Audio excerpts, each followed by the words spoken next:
As Jamal walks home on a cold evening, a faint whimper from an alleyway catches his attention. Hidden between trash bins, he finds a shivering young boy with a note pinned to his jacket. "Take care of him. I can't anymore." Jamal's decision to intervene will change his life in ways he never imagined, but could also put him at odds with a world that's quick to judge. Before we get started, make sure to hit that like button, subscribe for more exciting content, and let us know where you're watching from in the comments. Now, let's dive in. It was one of those cold, gray afternoons when the sky seemed to press down on the world, and everyone moved just a little bit faster to get indoors. The biting wind tugged at Jamal's jacket as he hurried home from basketball practice. His hands were buried deep in his pockets, his breath visible in the cold air. He could hear the distant hum of traffic and the occasional honk of a car horn, but all he wanted was to get home, finish his homework, and relax for the evening. But as he walked past the alleyway that cut between two old buildings, something caught his ear. A faint sound, almost like a whimper, barely audible over the wind. Jamal stopped, pulling his hood tighter around his face. He wasn't the type to get involved in things that didn't concern him, especially in a neighborhood where minding your business often meant staying safe. But the sound tugged at him, persistent and heart-wrenching. He glanced down the alley, squinting into the dimness. There, tucked between two trash bins, he saw a small figure, a child, curled up on the ground, shivering. "Hey, you okay?" Jamal called, stepping cautiously toward the child. The figure flinched at the sound of his voice but didn't move. Jamal crouched down, his breath catching in his throat. The child was tiny, a boy no older than 6 or 7, dressed in a threadbare jacket far too thin for the cold. His cheeks were flushed red from the chill, and his wide blue eyes stared up at Jamal with a mixture of fear and confusion. "What are you doing out here?" Jamal asked gently. He wasn't sure how to approach this situation, but leaving the boy there wasn't an option. The boy didn't respond, his teeth chattering too hard to speak. That's when Jamal noticed a crumpled piece of paper pinned to the boy's jacket. He carefully unpinned it and smoothed it out. The words were scrawled hastily. "Take care of him. I can't anymore." Jamal's heart dropped. He'd heard of stories like this, kids abandoned because their parents couldn't handle the responsibility anymore. He swallowed hard, glancing around the empty alley as if expecting someone to jump out and claim the boy, to explain everything. But the street was deserted. He looked back at the boy, whose eyes were still fixed on him, as if waiting for his next move. Jamal's mind raced. He couldn't just leave the kid there, but he also knew how it would look. A black teenager walking around with a small, frightened white boy. The neighborhood was already on edge, and the police didn't need much of a reason to jump to conclusions. Still, the thought of walking away, of leaving the boy to freeze in the alley, was unbearable. Jamal took a deep breath and held out his hand. "Come on," he said softly. "Let's get you out of the cold." The boy hesitated for a moment before reaching out with a trembling hand.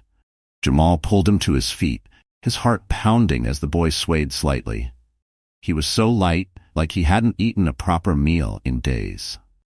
Jamal wrapped his arm around the boy's shoulders and began walking, unsure of what he was going to do, but knowing that he couldn't leave him behind. As they walked, Jamal's mind was filled with questions. Who had left the boy here?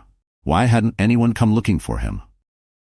He glanced down at the boy, who was staring at the ground, his small hands clutching his sides. Jamal couldn't help but feel a protective instinct kick in, a need to shield the boy from whatever had led him to this moment.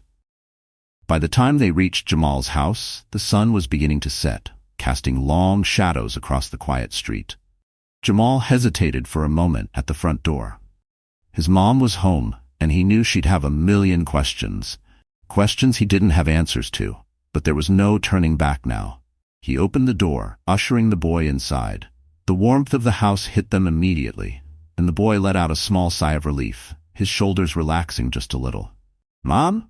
Jamal called, pulling off his jacket and hanging it up. "You home?" From the kitchen, he heard his mother's voice. "Yeah, I'm here. You hungry?" "I made soup."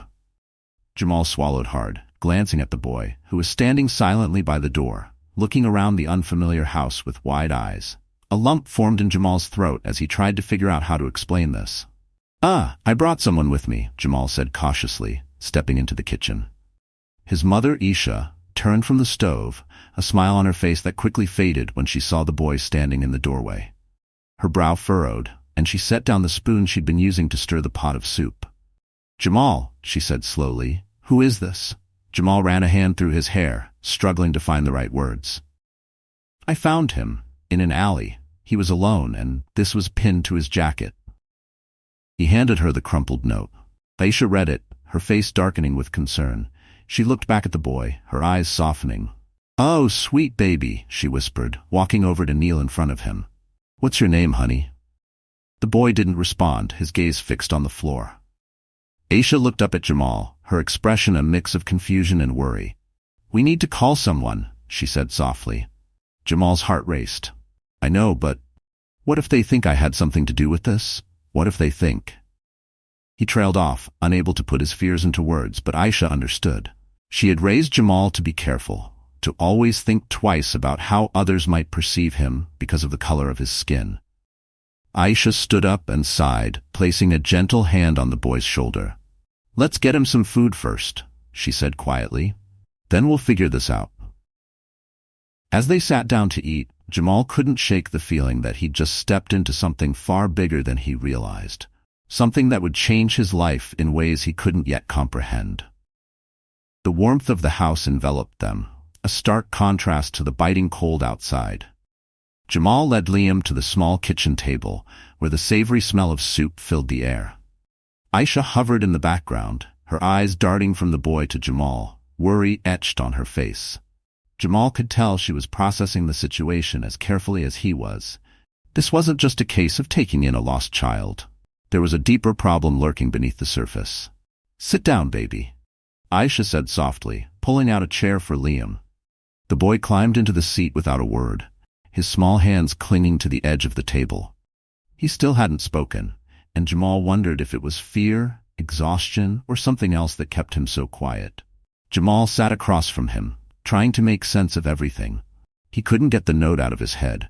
"Take care of him. I can't anymore." Who had left Liam behind? What kind of situation had the boy been pulled out of, or worse, abandoned in? The questions swirled around his mind, but no answers came. Aisha placed a bowl of steaming soup in front of Liam, along with a piece of bread. She hesitated before sitting next to him, her gaze softening as she looked at the child. "Do you want to eat, honey? It's okay. You're safe here." Liam hesitated, his eyes flicking to Jamal as if waiting for some kind of permission. Jamal nodded encouragingly, and slowly, Liam picked up the spoon with trembling fingers. He dipped it into the soup, blew on it carefully, and took a small sip. Jamal could see the relief flood his face as the warmth hit him. The boy took another sip, then a bigger one, as if he hadn't eaten in days. Aisha and Jamal exchanged a glance. It wasn't just the boy's silence that worried them. It was the weight of his entire presence.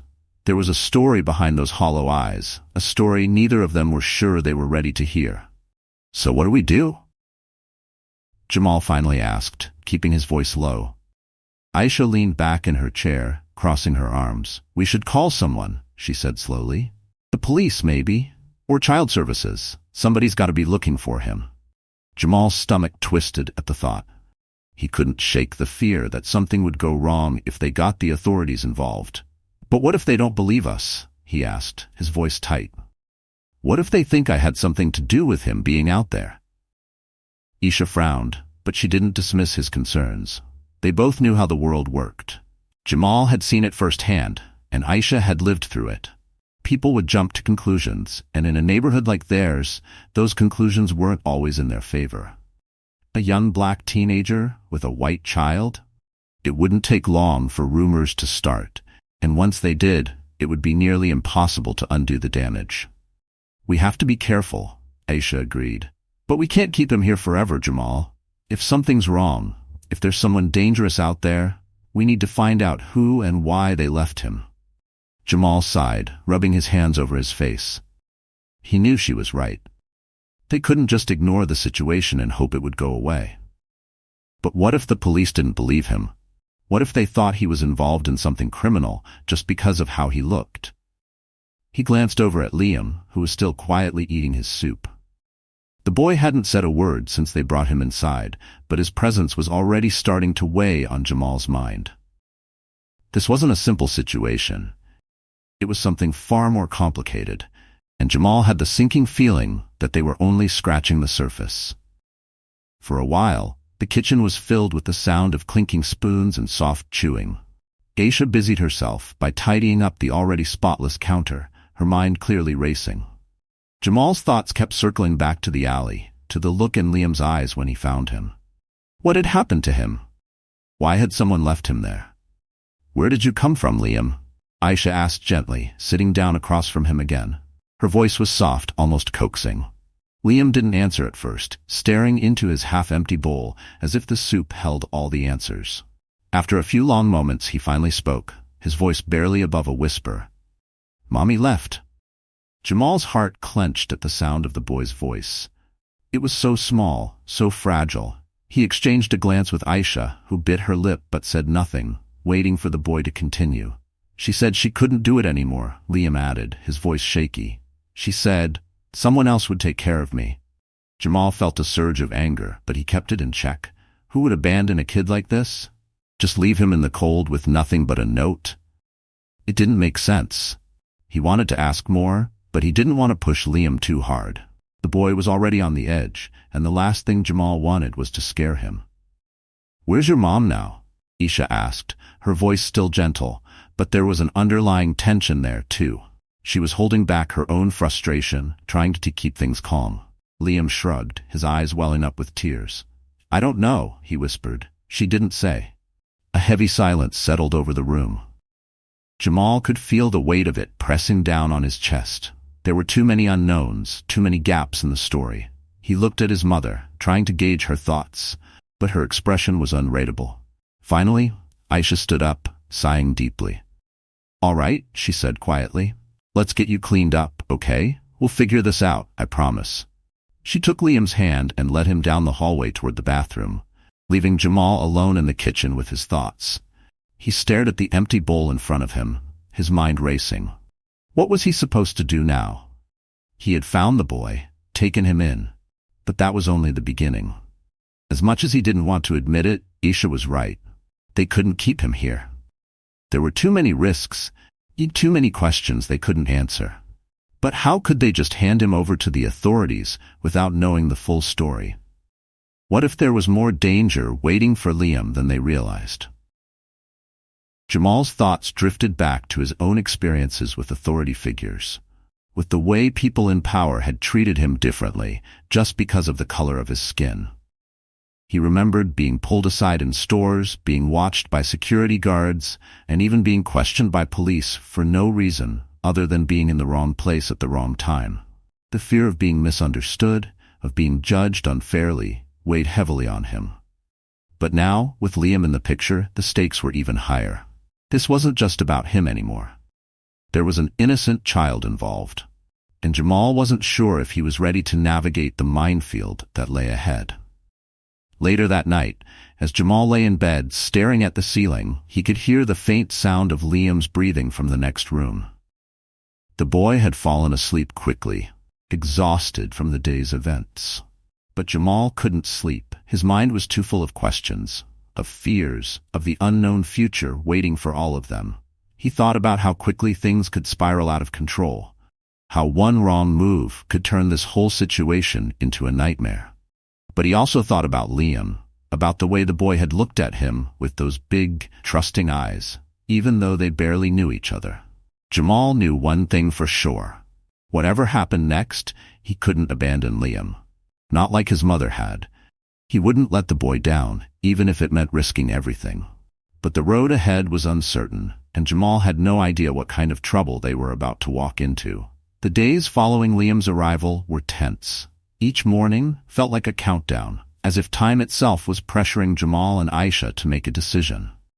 The boy had settled into their home, but his presence was an ever-present reminder of the growing weight of responsibility hanging over them.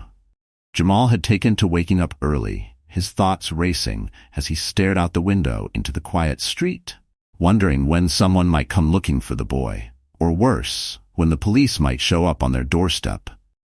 Liam still hadn't said much. He followed Jamal around the house, his small frame practically invisible, like a ghost that appeared wherever Jamal was.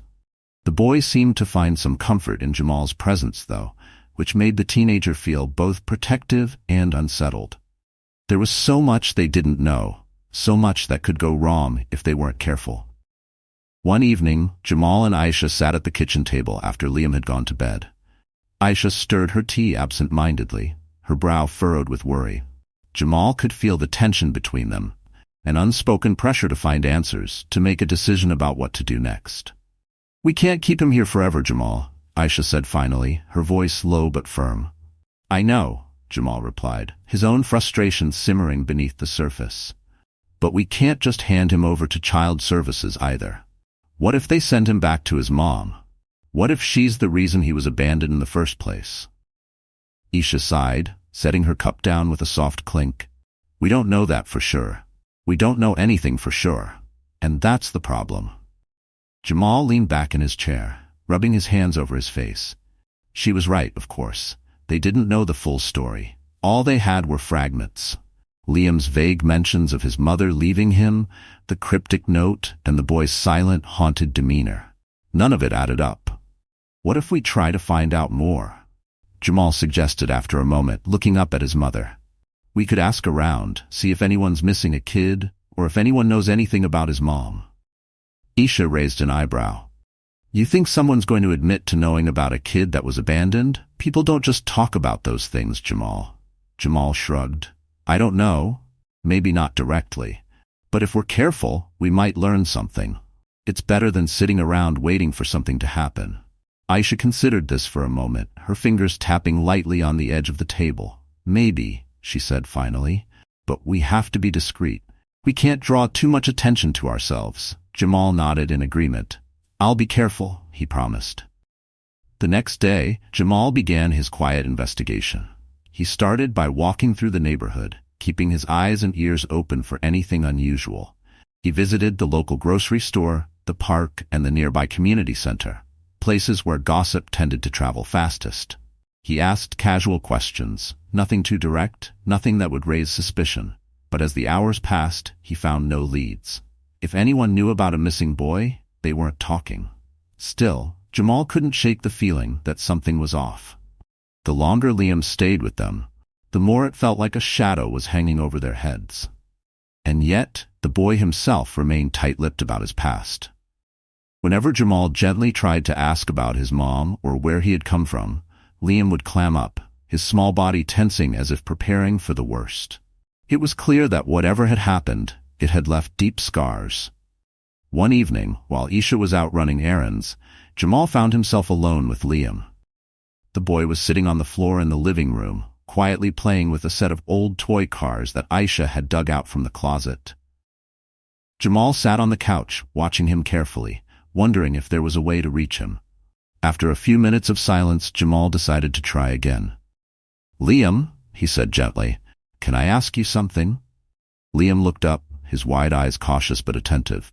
"Do you remember where you used to live? Before you came here?" Liam hesitated, his tiny hands gripping one of the toy cars tightly. He didn't respond right away, but Jamal could see the wheels turning in his head. After what felt like an eternity, Liam finally nodded. "I remember," he whispered, his voice barely audible.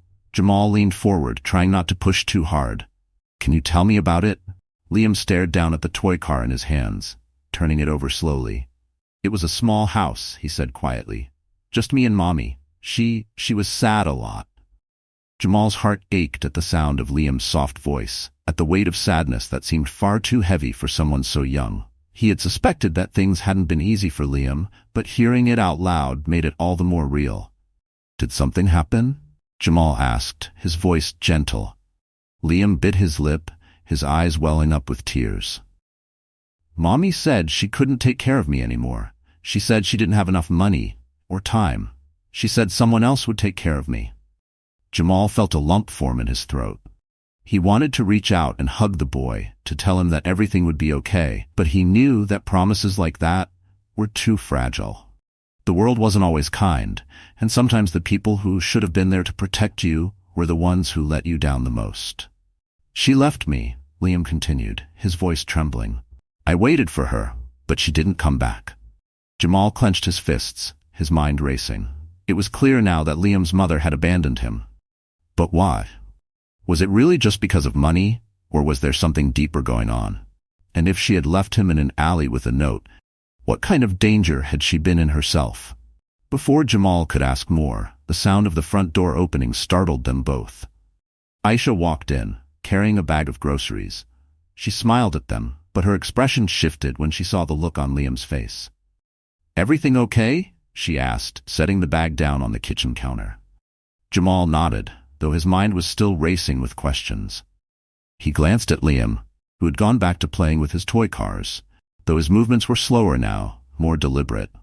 Yeah, Jamal said softly. We're okay. That night, after Liam had gone to bed, Jamal shared what he had learned with Aisha. She listened carefully, her face growing more serious with each passing moment. We need to find her, Aisha said after a long silence. We need to find his mother. Jamal frowned. But she left him, Mom. Why would she do that if she wanted him back? Aisha shook her head. People do desperate things when they're in trouble, Jamal. Maybe she thought she was protecting him. Maybe she thought leaving him was the only way to keep him safe. Safe from what? Jamal asked, his voice rising with frustration. We don't even know what we're dealing with here. For all we know, she could be in trouble herself. Aisha stood up, her expression firm. Exactly. And that's why we need to find out more. We can't just sit here and wait for something to happen.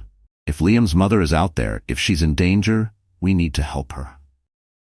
Jamal felt a mix of emotions, frustration, fear, and a growing sense of responsibility. He didn't want to get involved in something that could put them all at risk, but he also couldn't ignore the fact that Liam's mother might still be out there, struggling to survive. All right, he said finally, his voice heavy with resolve. We'll find her, but we have to be careful. Aisha nodded, her eyes filled with determination. We will. But we're not going to let this go. We're going to get to the bottom of this. As they made their plans, Jamal couldn't shake the feeling that they were stepping into something far more complicated than they realized.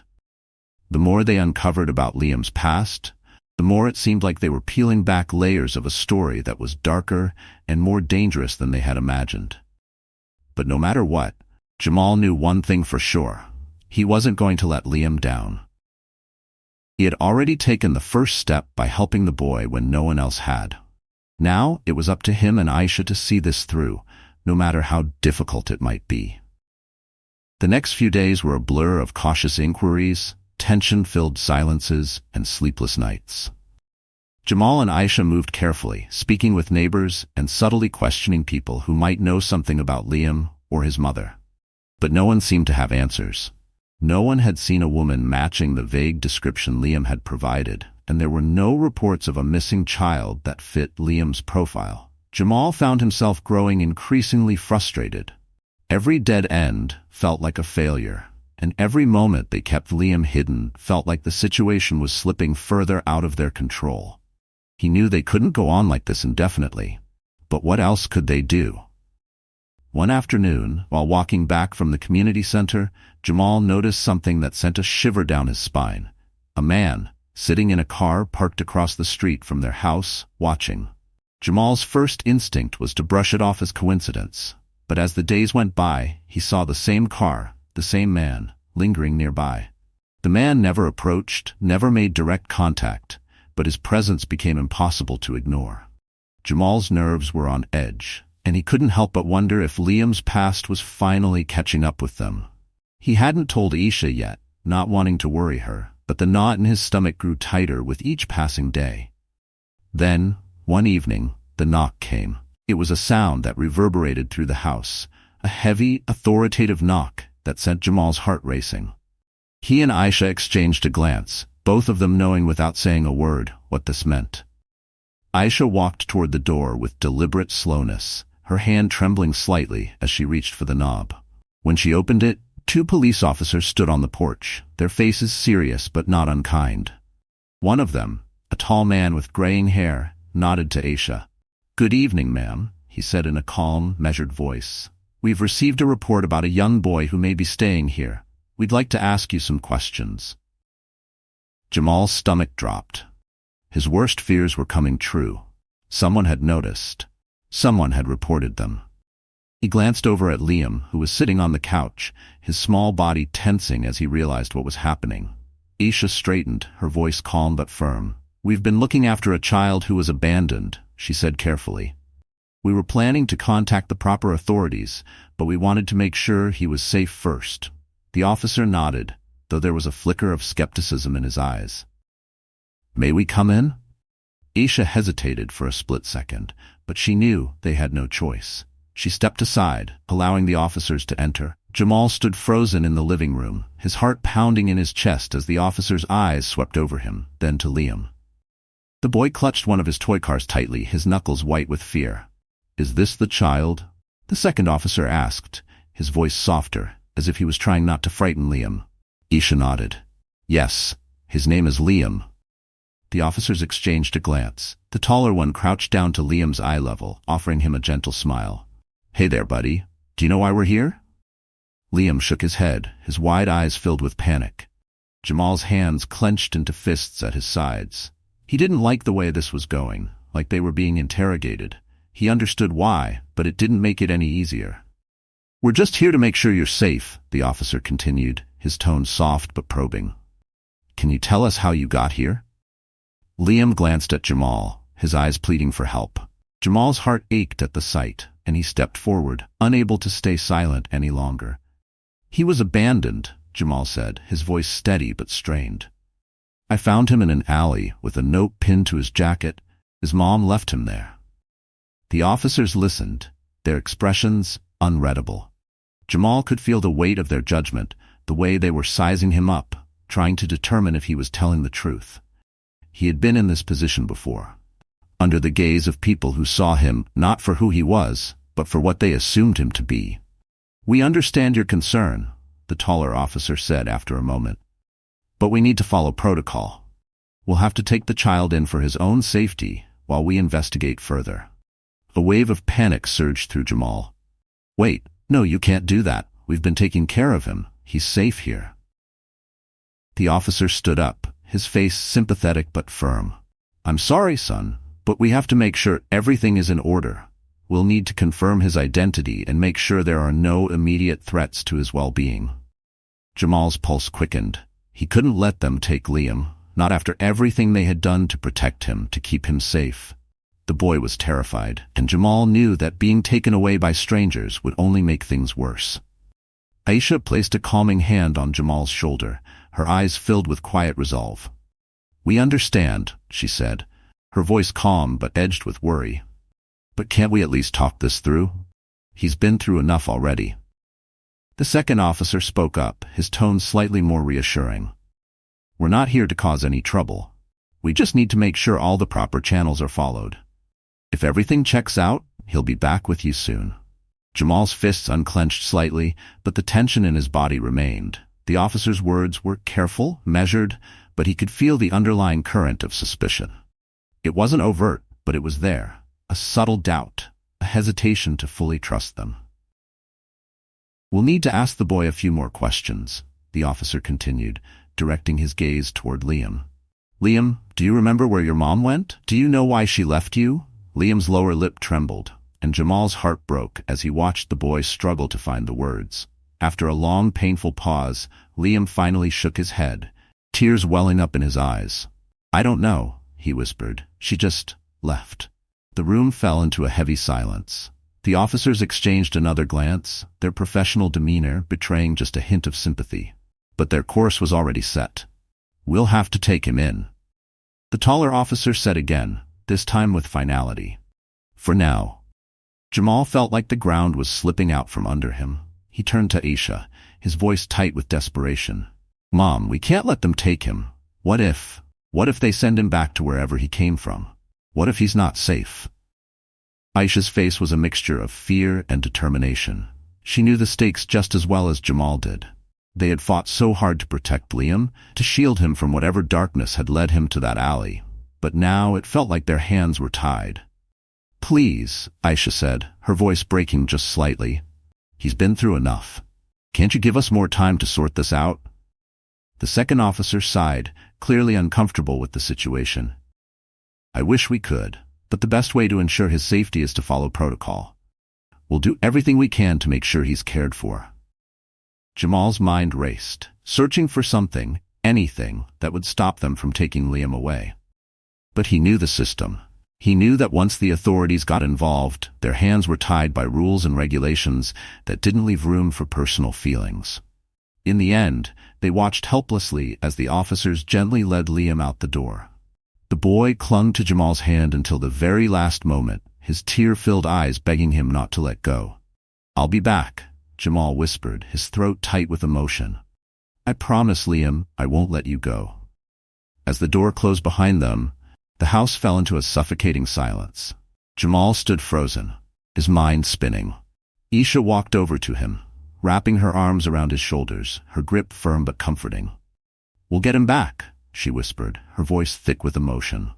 We'll find a way. But as Jamal stared at the empty space where Liam had been, he couldn't shake the feeling that the battle had only just begun, and that the forces working against them were more powerful than he had ever imagined. The house felt unbearably quiet after Liam was taken away. Every corner seemed to echo with his absence, a constant reminder of the boy they had come to care for. Jamal paced the living room, his mind whirling with anxiety, frustration, and a deep sense of helplessness. His thoughts kept circling back to the look on Liam's face as he was led out the door. The silent plea for Jamal not to abandon him.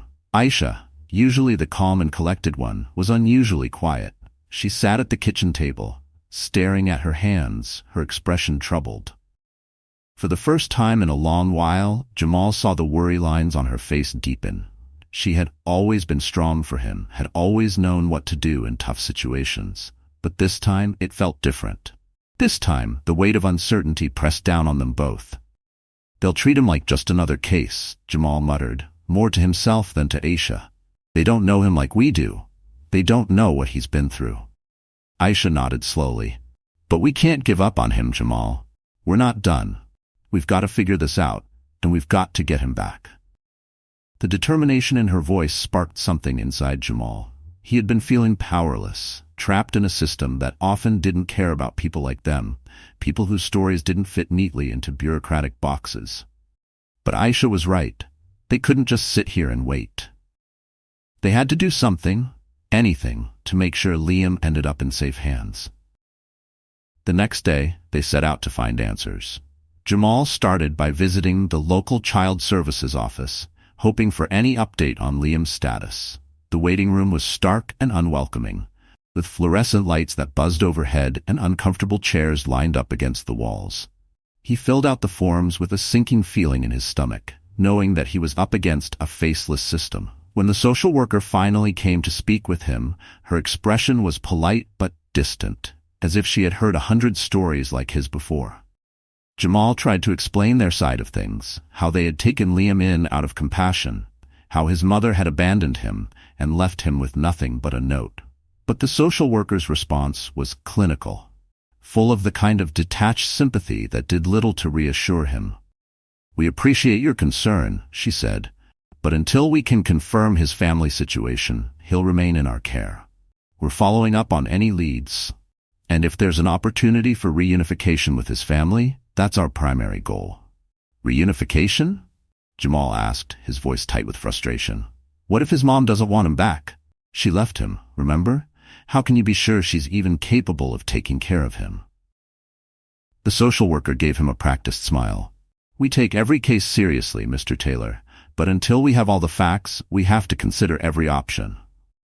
Jamal left the office feeling like he had hit a brick wall. The system was designed to move slowly, carefully, with processes and protocols that didn't leave room for the personal nuances of Liam's story. He knew that no matter how much he cared, he was just another concerned party in their eyes. Later that evening, back at home, Aisha and Jamal sat at the kitchen table, trying to come up with another plan. They knew they couldn't just wait for the system to decide Liam's fate. They had to find out more about his mother, about the circumstances that led to her abandoning him in the first place. Only then could they make a case for keeping Liam in a safe environment. "We've got to figure out where she is," Aisha said, her voice firm. "There has to be more to this than we know. Maybe she's scared, maybe she's in trouble. But if we can find her and understand what's going on, maybe we can help." Jamal nodded. It was a long shot, but it was the only shot they had. The next few days were spent making discreet inquiries, piecing together what little information they had. They asked around the neighborhood again, visited shelters, and checked with anyone who might have seen a woman in distress, but they still came up short. No one seemed to know anything about Liam's mother. Then, one cold afternoon, as Jamal was coming home from another fruitless day of searching, Aisha called him into the living room. There was an unfamiliar woman sitting on the couch, her hands clasped tightly in her lap. She looked frail, her face etched with worry and years of hardship. But what struck Jamal most was the resemblance. He could see Liam in her eyes. "This is Margaret," Aisha said, her voice gentle but with an underlying urgency. "Liam's grandmother." Jamal's breath caught in his throat. He had never considered that there might be other family out there. Family who didn't know what had happened, or who had been cut off from Liam's life, for reasons they couldn't control. Margaret looked up at him, her eyes filled with pain and desperation. "I didn't know what my daughter was going through," she said, her voice shaky. "I knew she was struggling, but I didn't know it had gotten this bad. She kept me away, told me she could handle it on her own. But now—" Her voice trailed off, and Jamal could see the guilt written across her face. She was a grandmother who had lost her way, a woman who had been left in the dark about her daughter's suffering. Aisha sat beside Margaret, her hand on the older woman's shoulder. "She came to us after hearing about a boy matching Liam's description. She's been looking for him, Jamal. She wants to help." Margaret's voice trembled as she spoke again. "I didn't know she had left him. I swear, if I had known, I would have taken him in myself. I've been trying to reach her, but she won't answer my calls. I'm scared for her, but I'm even more scared for Liam." Jamal felt a mix of emotions, relief that there was someone who cared, but also anger that it had taken so long for anyone to step in. Still, he knew this was a breakthrough. Liam had family, and that changed everything. "We need to find her," Jamal said quietly. "If we can find her and understand why she did this, we might be able to get Liam back." Margaret nodded, her eyes wet with unshed tears. "I'll do whatever it takes. I don't want him to suffer because of our mistakes." The next few days were a whirlwind of phone calls, coordination, and piecing together the last fragments of Liam's mother's life. Margaret was able to provide some clues, places she might have gone, people she might have contacted, and slowly they began to close in on her location. Finally, after days of searching, they found her. She was staying in a rundown motel on the edge of town, her face gaunt and her eyes hollow. When they confronted her, she broke down in tears, admitting that she had felt trapped, overwhelmed by her circumstances. She had lost her job, fallen behind on rent, and had been too ashamed to ask for help. Abandoning Liam had been her desperate attempt to give him a better chance, even if it meant leaving him with strangers. "I thought someone would take care of him," she sobbed. "I thought I was doing the right thing, but I see now how wrong I was." Jamal's heart ached for her. He could see that she loved Liam, but she was broken, lost in a world that had given her too much to handle. And yet, despite everything, Jamal knew that she wasn't beyond saving. There was still hope for her, and for Liam. Together with Margaret, they convinced her to seek help, to get back on her feet and reconnect with her son. They worked with the authorities to ensure that Liam would be placed in the care of his grandmother while his mother received the support she needed to rebuild her life. It was a long, emotional process, but in the end, they did it. Several weeks later, Liam was returned to Margaret's care. He hugged Jamal tightly, tears in his eyes as they said goodbye. "Thank you," Liam whispered, his voice thick with emotion. "You didn't give up on me." Jamal smiled, his heart full. "Never," he replied. "I told you, I wasn't going to let you go." As Liam walked away, hand in hand with his grandmother, Jamal felt a sense of closure he hadn't expected. It wasn't the perfect ending. There were still challenges ahead for Liam and his mother, but it was the best outcome they could have hoped for. And in that moment, Jamal realized that sometimes doing the right thing meant fighting through fear, through prejudice, through uncertainty, to make sure the people who needed help the most didn't slip through the cracks. He had learned that compassion and understanding could change lives, even in a world that so often tried to divide people. And though Liam was gone, the impact he had made on Jamal's life would never fade. Thanks for joining us. If you enjoyed this story, don't miss the next one. Click on the video now to watch. We appreciate your support, and we'd love to hear your thoughts in the comments.